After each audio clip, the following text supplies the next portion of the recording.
So good morning. How's everybody doing today? Good? So we're going to have a lot of fun today. My name is David Robinson. I'm a senior lead program manager on the SQL Azure team. And today we'll be talking about SQL Azure, obviously. We'll be going over, some overview stuff. We'll be talking about some new features that just came out on Monday. And for the first time, I've actually gotten permission from our marketing team to actually share with you some of the features that are coming out in the next release as well. It was a lot of fun. So first we're going to do just a quick review of SQL Azure.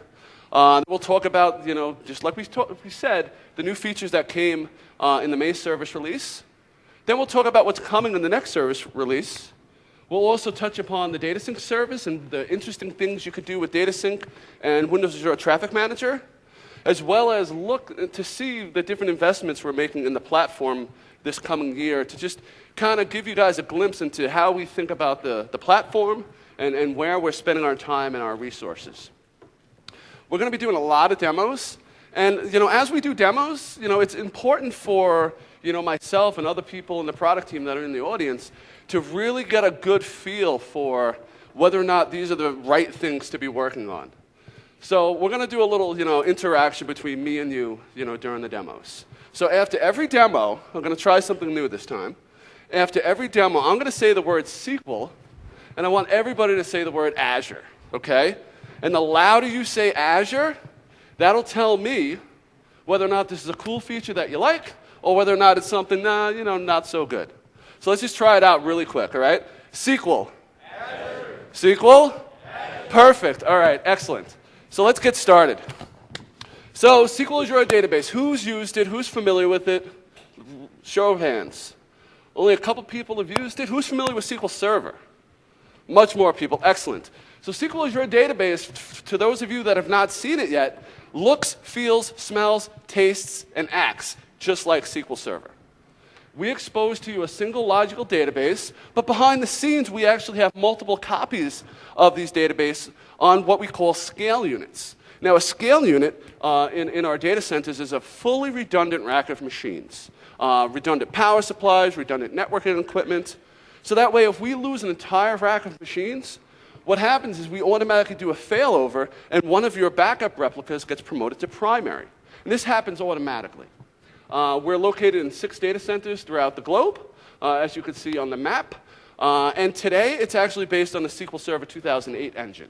Now, I say today, because when we talk about some of the things that we're working on, you'll actually see how the investments we've made inside SQL Server, codenamed Denali, will start to light up in the cloud first. So really, really interesting things. Use the same tools and all the same data access frameworks. So if you're familiar with using Visual Studio, SQL Server Management Studio, all those types of tools, they all just work. You simply need to change your connection string from your on-premise SQL Server box up to the cloud. High availability, redundancy, all built into the system. When you go ahead and you do a transaction, we actually perform that transaction at the primary, and then we replicate that transaction to both of your secondaries, and we don't return to you until we have a quorum of commits to all the secondary replicas. So what's the difference between SQL Server and SQL Azure? Well, when we started this project, it's almost 5 years ago now, the goal was to make sure we provided you symmetry between the two products. So, you might have heard things, well, SQL Azure isn't fully compatible with SQL Server. What's the deal? So for the most part, when you're looking at the core database features, the database engine, the query processor, we are highly compatible. Where you start to drift away is when you think about some of the T-SQL to manage the physical aspects of the box. So for instance, if you do a create database statement in SQL Server, you need to go ahead and specify things like where your data file is located, where your log file is located, things like that. With SQL Azure, all you simply do is say create database, give it the name, set the size of the database, and you're done. From a variations perspective, there's different things you need to keep in mind from a table design perspective that we'll talk about in a second. There's some minor subtleties from a T-SQL perspective, and some features aren't there yet. Not to say that they're not ever going to be there, it's just the features that we haven't gotten to go ahead and cloud enable. things like CLR stored procs. CLR stored procs are something that we're working on to enable for you, but there's a big challenge for us. Once you get the CLR running inside the database engine, it's very difficult for us to go ahead and make sure that your stored procs won't touch any of the other databases that are on that box. So from a sandboxing and security standpoint. As we see, we're going to actually show some of the features that we've delivered to you in the previous year. Over time, we're adding more and more features to SQL Azure to make it fully compatible with SQL Server. We talked about how it's based upon the SQL Server 2008 engine. Table design, you are required to have a clustered index. The clustered index is how we actually go ahead and manage the failover and the transaction replication. Some features are not yet available, and as we can see from the list on the screen, things like agent, full-text search, encryption, service broker. We are actively working on all these things. We're making investments in both SQL Azure and SQL Server Codename Denali to really light up a bunch of these features. From a connection handling perspective, things to keep in mind, latency. It's much different when you're connecting to your local SQL Server box on your network versus SQL Server up in the cloud. And we'll talk about ways you can go ahead and test that. Load balancing, we do it automatically for you behind the scenes. If your database is sitting on a node that becomes very hot, we'll actually go ahead and kick off a load balancing procedure and take one of your backup replicas and promote that to primary so you get more resources allocated to your database. From a scaling perspective, scaling is a little bit different. With SQL Azure, you're constrained today to a single 50 gig database size. So scaling up really isn't an option for you today. With the cloud, it's really more of a scale out. There was a talk yesterday on a new feature called SQL Azure Federations, which actually provides sharding support directly inside the product. Another interesting read is Brian Harry, when they were porting TFS over to the cloud, some of their experiences. So I recommend you go ahead and download the deck and take a look at that. This is what we did in 2010. We provided you guys some additional enhanced T-SQL support, some SSMS enhancements, self-management. When we first came out with the service, there was a limit of a 10 gigabyte database. You guys came back to us and said, that's not enough, so we've increased it to 50. We will be increasing it further as time goes on. We added support for the spatial data type, Mars. We provided you the data sync service, which we'll demo a little later on. We provided you the ability for database copy. For those of you that have been familiar with SQL Azure, we actually do backups on your behalf, but we don't give you the ability today to restore those backups. We understand that restoring backups is a key feature, and we'll actually be talking about that a little bit later on as well. And then later this year, later last year, we actually introduced the new developer portal in Project Houston. Project Houston being a Silverlight version, like a lightweight version of SSMS for doing basic query processing over your database. As well in Q4, we also came out with the SQL Server reporting services, CTP, as well. So what just came? What did we just do and release in the May service release? We provided you pretty much 3 major features in May. Number 1 being multiple servers per subscription. So for those of you that are familiar with the platform, up until this last release, you were only able to have a single server per subscription. So if you wanted to go ahead and have a server in every location, you needed to walk up to the platform and buy 6 separate subscriptions and deploy each one of those servers in a different subscription. We realized very quickly from customer feedback that was not a very, it wasn't really flexible enough for people. So we've provided that capability. We've also provided this new server API. What this is used for is for instances where if you want to go ahead and create a new server, up until the server API was released, you would physically have to go up to a portal and say, create new server.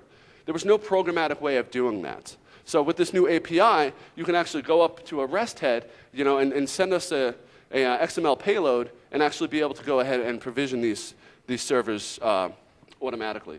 It's a great way for DBAs and operations staff. We've also introduced DB import and export, which is a new API in the DAC framework for going ahead and taking entire databases from an on-premise SQL server, moving them to the cloud, and then taking them from the cloud if you wanted to, and then move them back on-premise. So you're not locked into either one or the other. So let's just jump out and look at some of these demos. So first, let's go to the Windows Azure portal. And as we can see here, for those of you that have not seen it, this is the Windows Azure Platform portal. All the different services available to you you can go ahead and manage from this portal. If I go ahead and click Database, I can actually see all my different subscriptions once it loads up. And then, so for here, let's go to Tech Ed Demo. And as we can see, I now have multiple servers underneath this single subscription. And I can go ahead and look at the server. I could see the different firewall rules. For those of you that are not familiar with SQL Azure, SQL Azure has a firewall built into it. As Microsoft, up until SQL Azure came out, we went out and we said, best practice, do not put your SQL Server on the internet. And then what did we do? We went ahead and we came out with SQL Azure, SQL Server, exposed over 1433. So one of the security mitigations that we've put into place is a firewall. So by default, when you go ahead and you create a new server, it's completely locked down. You need to go ahead and open up the IP addresses that you want. So as you can see here, I have two listed. I have the entire internet, and then also Microsoft services. If I have Microsoft services selected, that enables other applications running on the Windows Azure platform to go ahead and access my database. Little interesting tidbit, I've done so many demos, and I've done so many recorded presentations. Every single one of my servers has this firewall rule opening up my server to the internet. And still, to this day, nobody's tried to screw with my servers and try to break into them. So, I guess I'm either lucky, or I guess the system is really just that secure. So this is the multiple servers per subscription. So let's go ahead and take a look at the server API now. And what we have here is just a basic C# application. And we just have some variables here. First thing I'm doing is specifying my subscription ID. This is a unique ID for my subscription on the Windows Azure platform. I'm specifying a certificate. It's a X509 cert for securing the communication between my machine and our REST head up on the internet. I'm specifying my admin name, my password, a location that I want to go ahead and create a new server in. Also, some additional things that we'll get to in a moment. So if I go ahead and click F5 here, and I have to click F5 on this box because the F keys are not working on this one.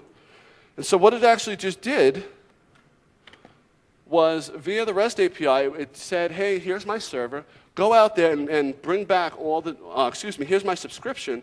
Go ahead and bring me back all my servers that I have on my subscription. And we could see them listed here. I have 3 of them. The administrator login is David Robb for all of them, and they're all located in the South Central US location. If I go ahead and kill this, and then comment this stuff out, and then uncomment this, I'll actually go ahead and do a create server. And when we do that, we'll actually take a look at what the code does. So let me go ahead and just run this really quick. So it's constructed a payload, and it's sent it up to the REST head, and it went ahead and created me a new server. So let's go ahead and just take a quick look at the code and see what it's doing here. Open this up. And it's pretty simple, actually, if you're familiar with doing development via REST. So we're specifying what the management endpoint is. It's management.database.windows.net, running on port 8443. And it's filling in my subscription ID, and it's saying go ahead and do a post against that subscription ID, and passing in this payload down here, which is specifying I want you to create me a server. I want to specify my administrator login, my password, and the location that I want to go ahead and create that server in. So now programmatically, your administrators and developers, if you want to go ahead and have a very easy way of stamping out Azure applications or stamping out servers, you can go ahead and use this new API.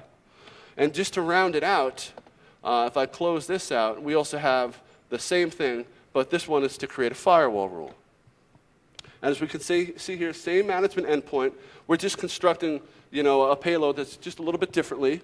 In this case, we're specifying what the firewall rule name should be, and the starting IP address and the end IP address. So that's really it. So that was the management API and multiple servers per subscription.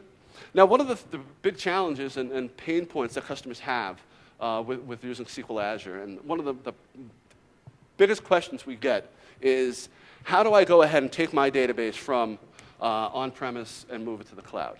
And up until very recently, it's been kind of difficult. We have all sorts of different tools like BCP, SSIS. One of the guys wrote a tool that's up on Codeplex called SQL Azure Migration Wizard. But still, it wasn't a very quick, easy way to go ahead and do it. So what we've gone ahead and done is we've created this new import-export tool. So let's go ahead and run this tool. Let me just get to the directory. So the actual tool is built as part of the DAC framework. DAC is a new framework that we've introduced in SQL Server 2008 R2. If you're using Visual Studio, it's exposed as something called a data tier application. And it's a great way for encapsulating an entire database schema into a single project or into a single file when you compile, called a DAC pack. Now, once you have this DAC pack, you can go ahead and you can install it to SQL Azure, you can install it to SQL Server, and it's a contained unit for the entire database. With the most recent release of this, we've actually included schema upgrades with it as well. So if I start a project out and it's based upon a DAC pack, and I go ahead and deploy that DAC pack and then go ahead and make modifications, I can go ahead and redeploy that DAC pack, and the framework will automatically worry about creating all the diff scripts for me and migrate my data and upgrade my database automatically.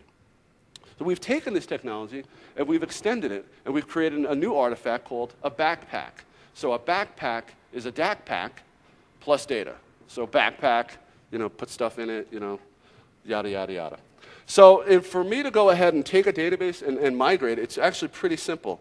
And I have some commands that I'm just going to go ahead and copy. So this first one here, let's take a look at what this does.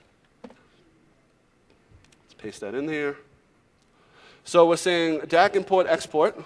We're specifying localhost. We're saying go ahead and take my database at VentureWorks and save it to a file. And we're going to save it at TechEd at VentureWorksLT.backpack. And when I go ahead and run this, it's going to actually go ahead, connect to my local SQL server running on my laptop. It's going to go ahead and iterate through all the objects, take all the schema out, take all the data out, and build this single artifact that has the entire contents of my database.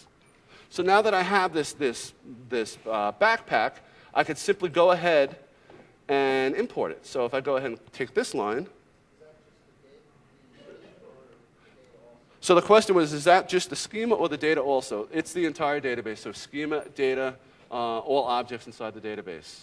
And the great thing about it is that from a compatibility standpoint, the DAC pack supports every single object that SQL Azure supports. So there's nothing to worry about as far as, do you support everything? The entire, everything is supported. So now if I go back here and I go edit and paste this, so now what it's doing, it's actually going ahead and taking this backpack, it's connecting up to SQL Azure, and it's going ahead and installing this database or importing this database into my database up in the cloud. So very easily, I was able to take a database, take it from on-premise SQL Server, move it to the cloud, and then if I wanted to, let's say I was testing out the cloud. We all got 30-day free passes when you walked in. If you want to go ahead and take your database, move it up to the cloud, try it out, and then, maybe it doesn't work. Maybe, there's some compliance reasons that you can't use SQL Azure as of yet. You can go ahead and take that database and then move it back down. This is going to take a couple minutes because we're going over the internet over a very slow network connection. So I'm just going to let this go ahead and run for a second. It's almost done. There we go. It's importing all the data.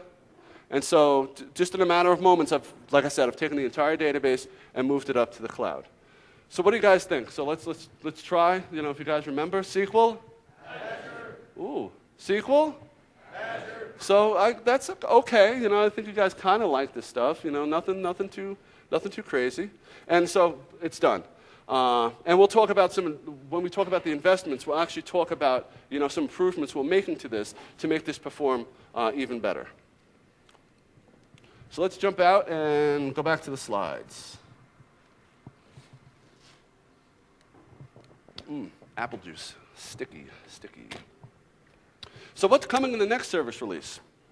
Well, the most requested thing that anybody's ever asked for since day one has been point-in-time restore. And this is something that we're working on, and this is something that we'll be providing you in the next service release. And we'll actually walk through what the actual point-in-time restore will actually look like. We're adding support for something called Windows Azure Platform Co-Admin. This is something that's available to Windows Azure today. And basically, the feature allows you to specify multiple administrators that are able to go ahead and log in and interact with the Windows Azure portal. So today, it's supported for Windows Azure. With the next release, it'll be supported for SQL Azure as well. All the stuff that we just showed from an import and export perspective, we're actually taking this technology and moving it to the portal. So that way, what you'll be able to do is take the backpack, move it up to a blob store in Windows Azure, and restore it from the blob store. That way, the restore runs much, much quicker versus doing the restore over the internet from your local machine, as we did here. The other really important thing is in the next release, we are actually repowering SQL Azure with the SQL Server Denali engine. So if you think back when the project, the SQL Azure project first started, we started out using the SQL Server 2005 code base. So it was a small team, a bunch of us. We were given the mandate to go ahead and say, figure out how you can run SQL Server across a 500-node cluster. So we took the code base. We had to make some modifications to it from a high availability or a fault tolerance perspective.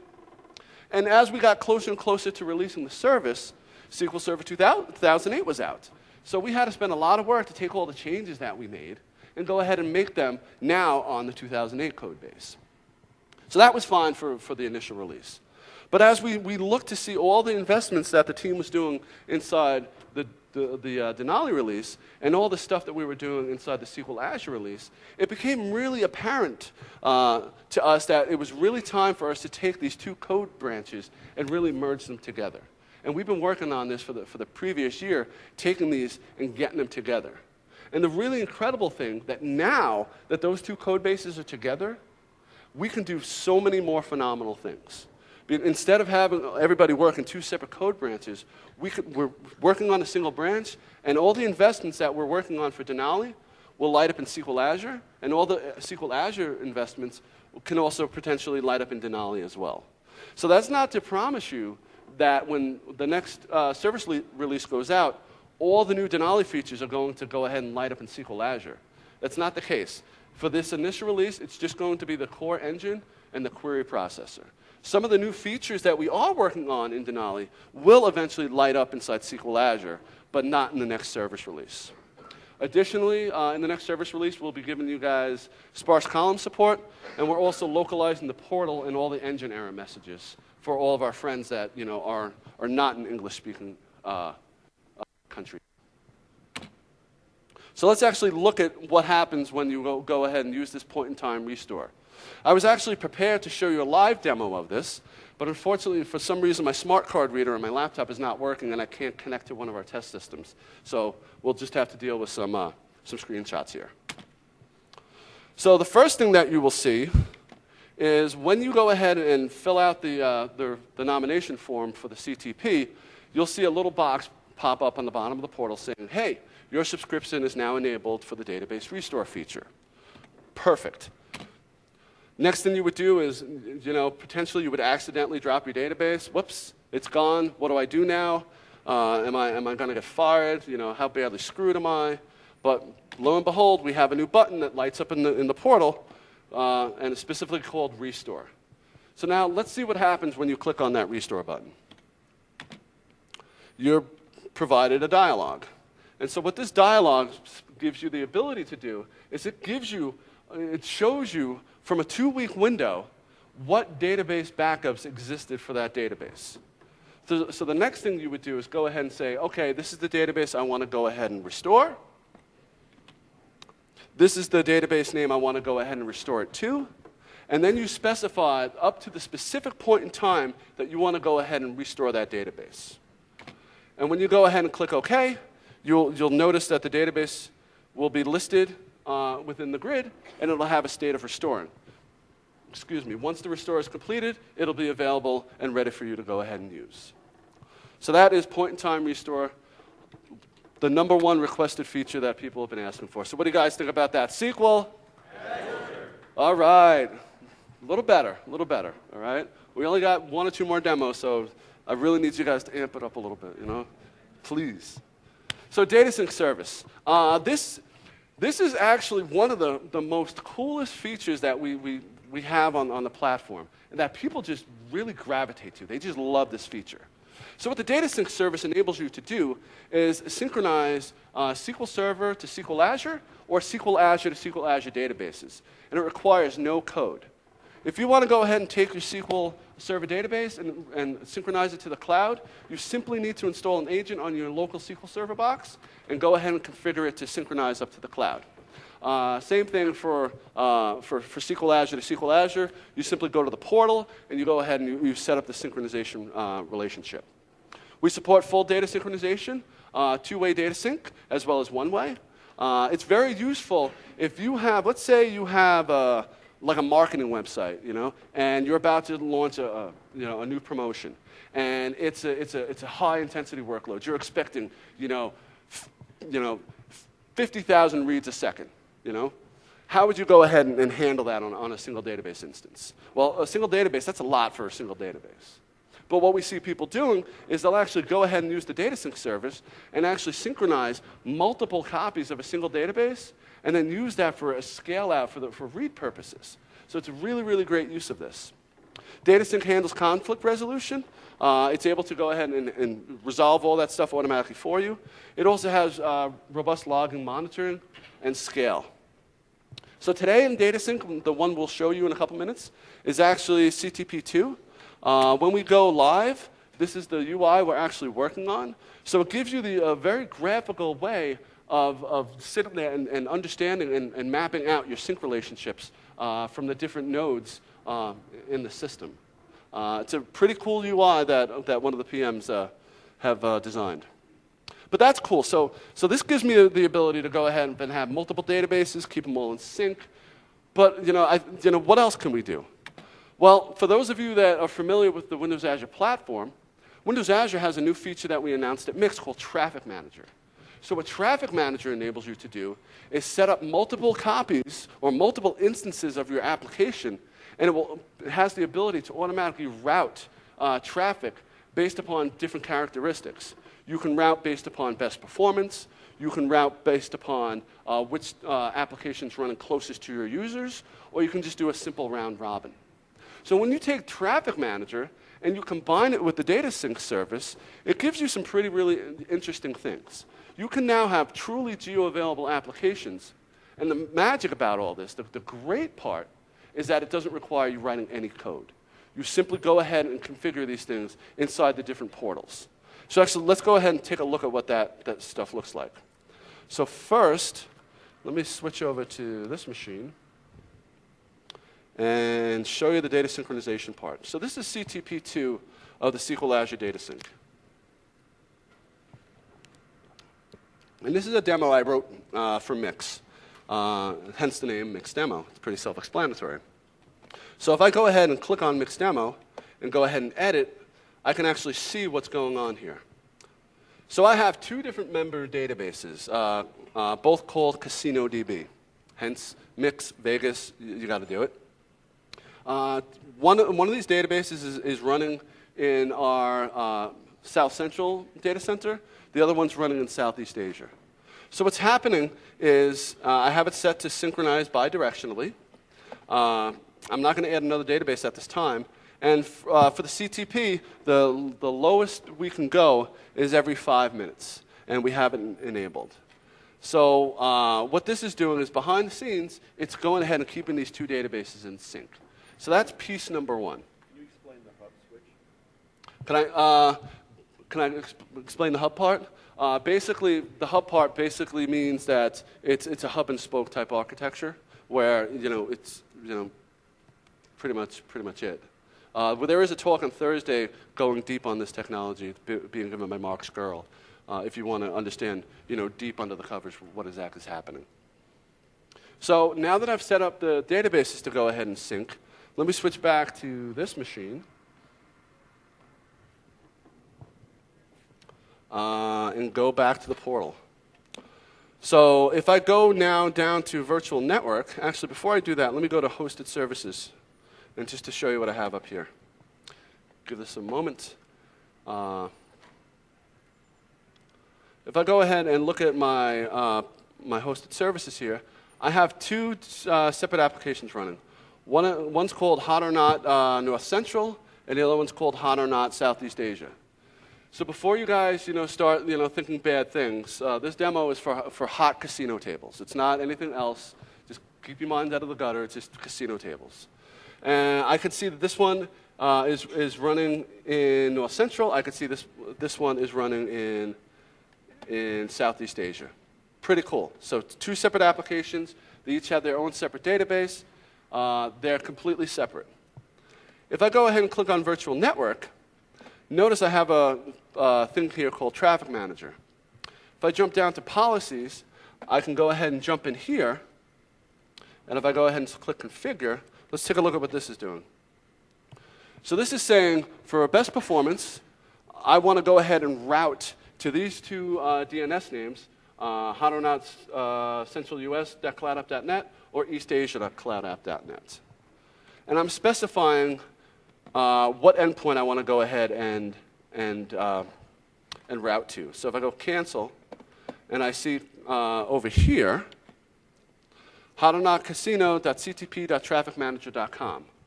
So now if I go ahead and copy this out, and I launch a new browser window, just go ahead and paste that up there. So now Traffic Manager will automatically route me to the installation of this application that is closest to me. And if I go ahead and make any changes, I can create a new casino. Let's call this Atlanta. This is an MVC application. If I go ahead and click Create, and now jump back out and just force a synchronization. Let me go ahead and go back here. Come on.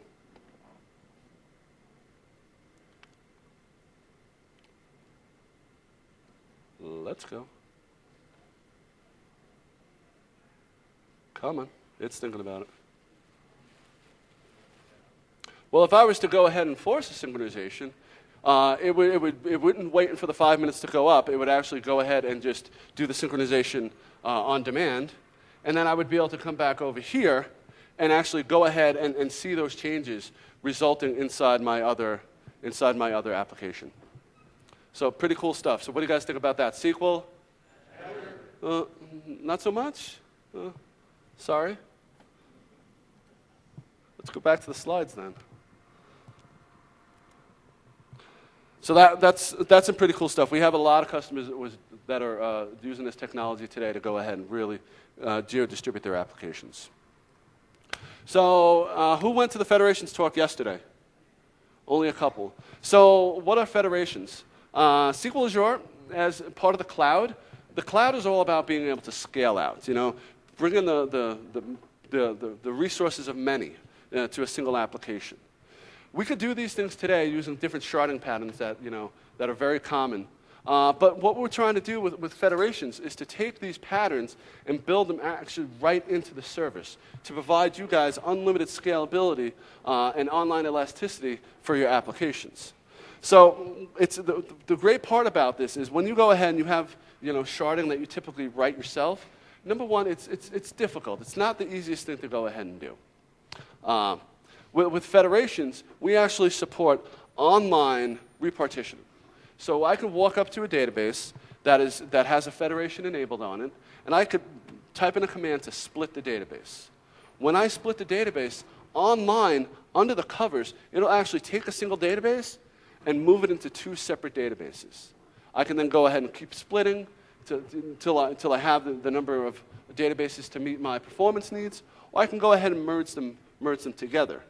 There's a common customer that we always talk about when we talk about the scalability of the cloud, and that customer is called Ticket Direct. So Ticket Direct, when like Britney Spears is going to go ahead and in concert, and they need to sell 100,000 tickets in a matter of minutes, they need to be able to have the resources of hundreds of databases.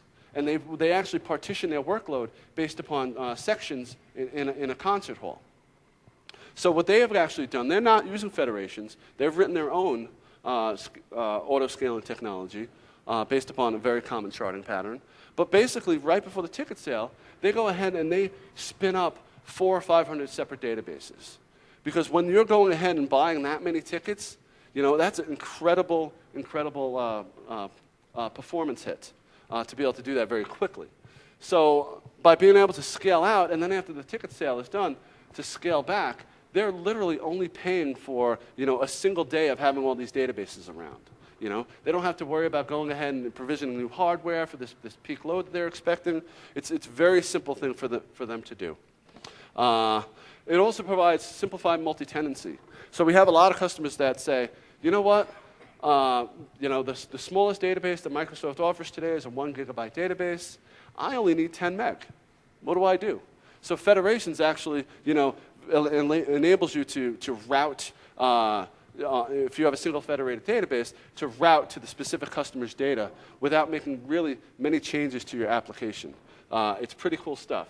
So if you want to hear more about federations, like I said, there was a talk yesterday on it. We actually are...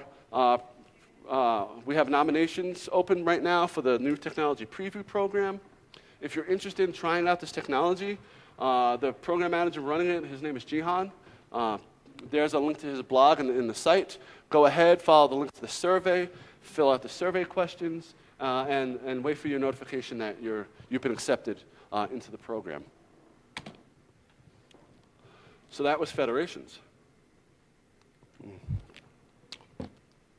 So what are we working on? What are the different things that that we're investing in this calendar year?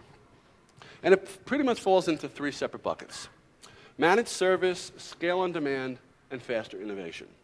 So managed service, like I said when we talked about the point-in-time restore stuff, we got a lot of feedback from people saying, you know what, I understand Microsoft, you're taking backups for me, that's really great, but until you give me the ability to go ahead and restore that backup, it's a non-starter for me. So we've really gone ahead and made the investments in this year to go ahead and provide you data protection and recovery. Things like the point-in-time restore. But not only that, the ability, one of the things we're working on is something called geo-disaster recovery. So today, if Microsoft was to lose an entire data center, it would take us, a fair bit of time, somewhere, greater than a day, to go ahead and get all your stuff up and running in another data center. Some applications can be tolerant of that. Some applications can't.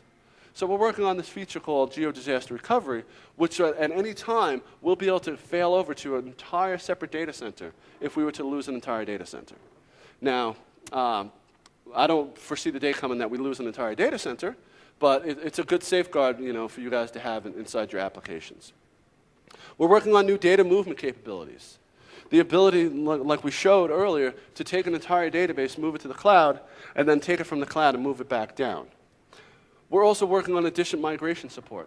So for those of you that have Access applications or Sybase databases or MySQL, Oracle, we're investing heavily in all the migration assistance that we have to enable you to go ahead and via a wizard, take that database workload, move it from another database, and move it up to the cloud or to on-premise SQL Server as well.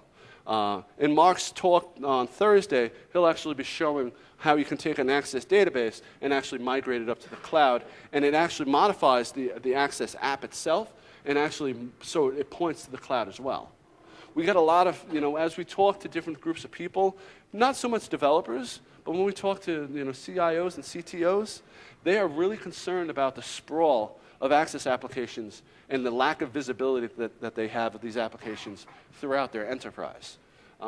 We see a lot of these companies migrating these Access apps up to the cloud so they have a central point. They have a central place of going ahead and knowing exactly what resources and what data they have.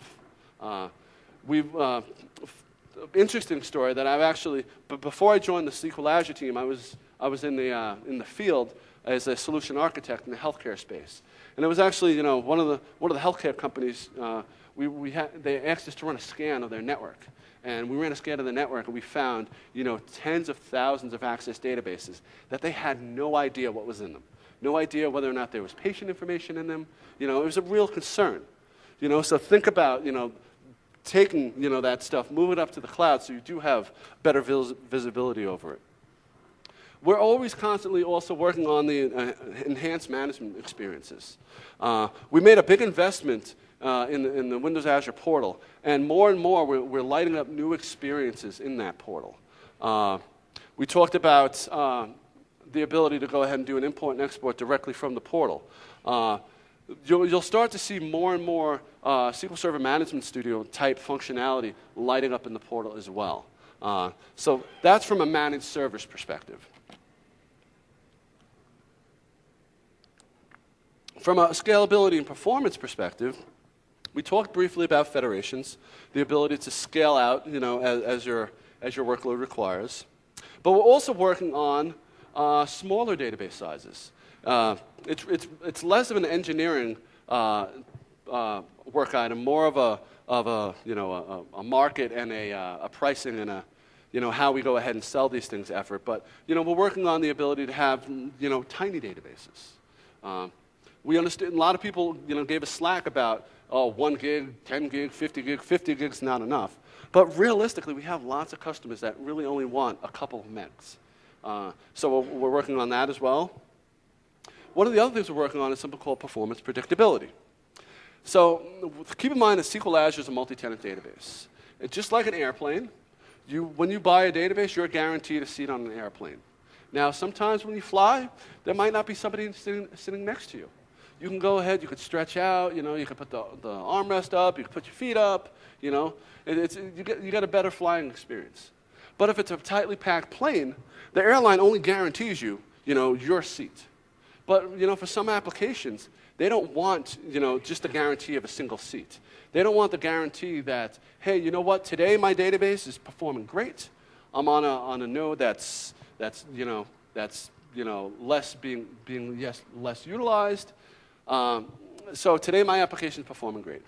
But what about months and months and months from now, when all of a sudden somebody puts a database on the same server that you're at, and that database maybe they're a master of Cartesian queries, or they have bad performing queries, and all of a sudden that database starts to utilize more resources, and then all of a sudden your application's performance starts to suffer. So what we're working on is the ability for you to go ahead and say, hey, you know what? I want N number of resources always guaranteed to my database. So that way you have predictability about the performance of your application. We're working on that. We're also working on enhanced multi-tenancy support. So we talked about the API to go ahead and do things like create servers, create firewall rules. We're going to be enhancing some of that support as well. We talked about this briefly when we talked about the merging of the code bases and the investments that we're making in SQL Server codename Denali. But we're continuing. We do have the reporting services CTP, and we're continuing to invest in that to make sure that this year we ship you a fully working reporting services service.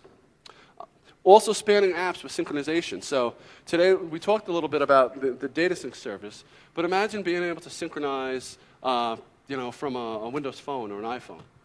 Imagine being able to start an application on your phone, then move over to your laptop and continue it, and then finish it up on your desktop machine. But the whole entire time, everything's being kept in sync. That's something we're working on. Developer experiences. So for those of you that have gone ahead and tried to use SQL Azure with Management Studio, you've noticed that some things aren't supported inside Management Studio, namely table designer support. For those of you that have gone ahead and used Visual Studio 2010 with SQL Azure, you would have noticed that some of the database lifecycle tools aren't supported. Some of the things that were formerly known as the data tools, data diffs and data generation. With something that we announced at SQL Pass, and there's some sessions on it today, Project Juno is a new development tool specifically for databases, and it's a great tool. It really fills the gap that that exists today with Visual Studio 2010 and SQL Server Management Studio. As well, it has static code analysis built into it. So if you're sitting there and saying, well, gosh, I know that SQL Azure is about 98% compatible. What about if I'm in that 2%? What about if I've used a feature and I want to go ahead and deploy it to SQL Azure, and all of a sudden I used some T-SQL construct that's not supported?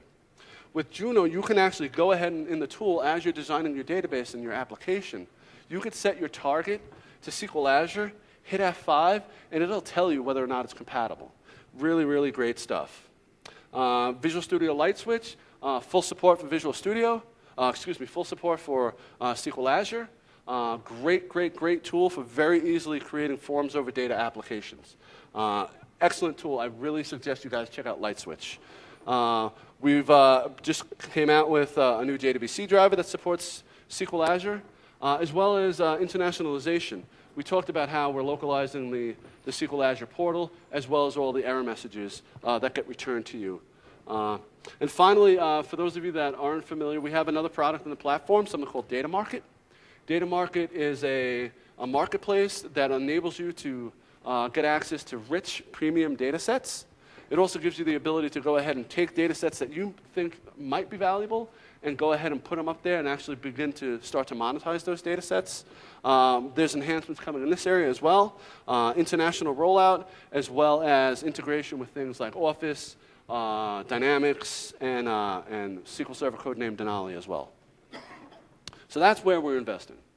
So I'm not going to do the SQL Azure thing again, but just a raise of hands. Are we working on the right things? Is this what you guys think is important from a cloud database perspective? Not so much? So let me ask a different question. What would be something that, for those of you that are familiar, that would be? SSIS. So today, SSIS actually does work, but you need to run it locally. We are working on actually moving that to the cloud so you can run your extracts and all your ETL jobs up in the cloud as well. So we hear that. We hear that. So it's something we're definitely investing in. When I look at the top 5 projects that are perfect for this, they're all over 50 gigs of data. Mm-hmm. So that's right now the big law I have because it's just. So the gentleman's comment was, a lot of the projects that he's seeing, is databases larger than 50 gigabytes. So we are seriously considering, hint, hint, coming out with a database that's larger than 50 gigabytes. Look, maybe towards the end of the year, perhaps. Additionally, with the federation support, it really doesn't require your application to really make many changes to go ahead and support this scale-out model as well. So that's something to look at as well. Anything else you guys think we should be working on? Say that again? Full text search. Yes. And if you think about the different things that we hear from people all the time, number one was backup and restore, which you're getting. The other two is full text search and transparent data encryption. So full text search and transparent data encryption, they're definitely up there, and definitely things we're thinking about and perhaps working on as well. So just to recap what we talked about today, we talked about multiple servers per subscription, really much easier way for you to have a much more rich database lifecycle instead of having to have multiple subscriptions for all your different servers. We talked about the programmatic API, a great way to go ahead and create servers and firewall rules from your language of choice. We talked about the database import and export, a great tool today for migrating entire databases from the cloud, from on-premise up to the cloud and then back again. We also talked about how that feature will be lighting up inside the Windows Azure Platform portal as well, so you can do those things right from there. We talked about how the next service release, point-in-time restore, is coming as a CTP, so over the next coming weeks, there will be a sign-up form on the SQL Azure blog for you to go ahead and say, hey, I want access to this, as well as talking about data sync service and traffic manager and the ability to have these geo-scaled applications. But that's really not it. You know, there's lots more stuff to come. So I really suggest everybody take your 30-day trials, go ahead, kick the tires, have some fun with the platform, and stay tuned for some of the other things that we're going to have coming out. And from that point, let's jump into Q&A. If anybody has any questions, you can ask me about pretty much anything. Question up front? A thought and something that you might be able to work on is more help figuring out how much this is going to cost. So the question is, one thing that we could be doing a better job at is helping you to understand, what is the application's going to cost if you move it up to the cloud. Yeah, it would be nice to be able to get that. It'd really be cool to get that at a per application level. Mm-hmm. So here's an app with X amount of data and Y amount of users and Z amount of usage. Uh-huh. I want to move this to the cloud. What's it going to cost? So it's really about what it's going to cost to take my entire application and move it to the cloud. What's the cost for different number of users. So up on WindowsAzure.com there is a tool that you can use to go ahead and estimate these things. It's a rough tool. It's not the easiest intuitive tool to use. We are working on or thinking about working on, not to give away the farm, some enhanced ways of predicting, hey, if I take this workload, move it up to the cloud, what's it really going to cost me? We also tell customers if you have the need today, go ahead and use one of the free trials. You can actually see what this application on a free trial is going to cost you without paying anything. So that's another way to go ahead and identify that before we perhaps come out with some new tooling for estimations. Before I get yelled at, you guys are supposed to be using the microphones, but I'm not going to. I said it. Feel free to ask your questions, and I'll repeat. You mentioned that you just spoke about compliance-related issues. What are some common compliance-related requirements that are prohibiting the use of SQL? So the question is, I mentioned different compliance issues that might prohibit you moving your data to the cloud. It depends. If inside the U.S., the big ones are like things like HIPAA and Sarbanes-Oxley. That's not to say, so just to be clear, if you want to go ahead and you want to move your data to the cloud and your application needs to be HIPAA compliant, you can still do it. It's just the bar is much higher for all the things you need to do inside your application to get that compliance. Once we offer HIPAA, Sarbanes-Oxley, FISMA compliance on the platform, the bar at which the level of work you'll have to do will be much, much, much, much lower. So it's really about whether or not you want to make the investment or whether or not you're going to sit there and say, okay, I'm sure Microsoft's going to come out with this thing sometime. Let me wait until they go ahead and do the certification, and then that way I can go ahead and just do the least amount of work possible. So that's that. Other questions?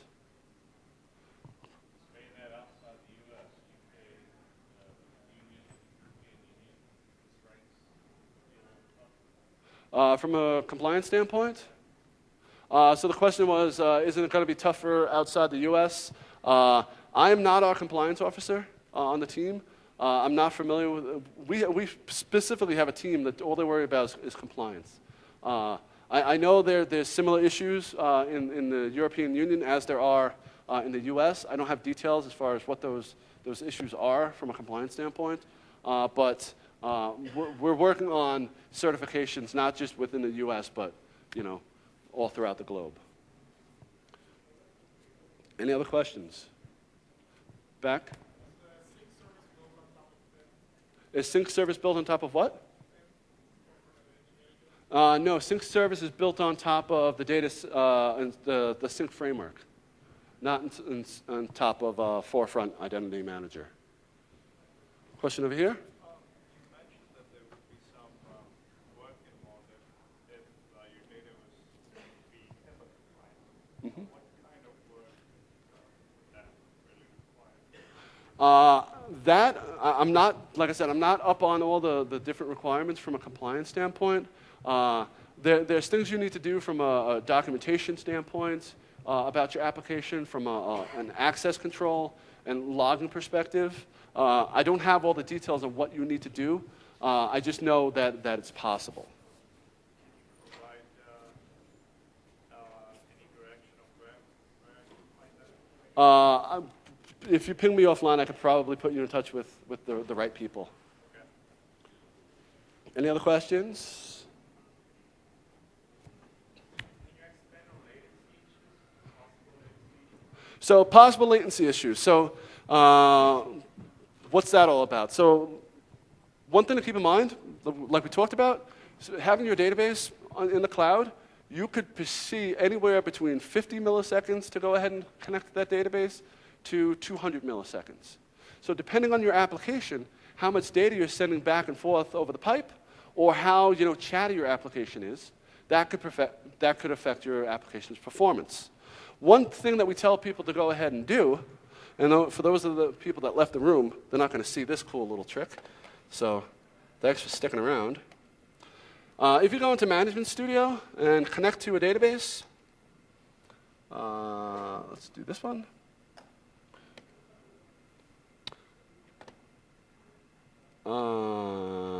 This guy is located in our South Central US data center.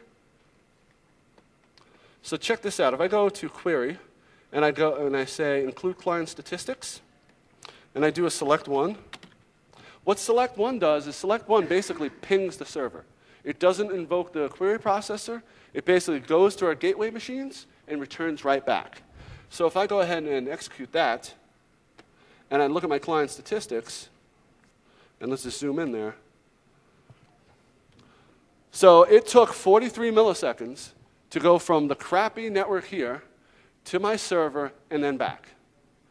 Versus, 4 or 5 milliseconds if it was on your local network. So this is a great way for you guys to actually go ahead and test to see, what are the different latencies. Because lots of people think that just because a data center is located much closer to me, it'll give me the best performance. That's not always the case. We have a pretty big customer in Australia who just assumed that one of the data centers in Southeast Asia would be faster for them.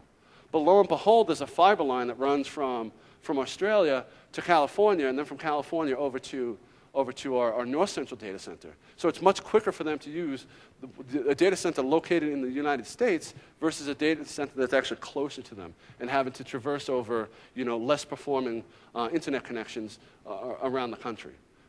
So it really depends on your application. We have lots of customers that have just gone ahead and migrated their entire application, their entire database, and the application's still running on premise, and the performance is fine. So it's really you need to understand what your application's doing, the kind of data access, and really the chattiness of it. There's really no one-size-fits-all type, guidance. The best thing we can tell you is to try it out with your free pass. And there's more. If you guys need more free passes, they're at the booth too. You can pick up a couple, trade them, give them to your friends. Any other questions? Going once. Going twice. Awesome. Thank you so much for coming. Enjoy the rest of TechEd.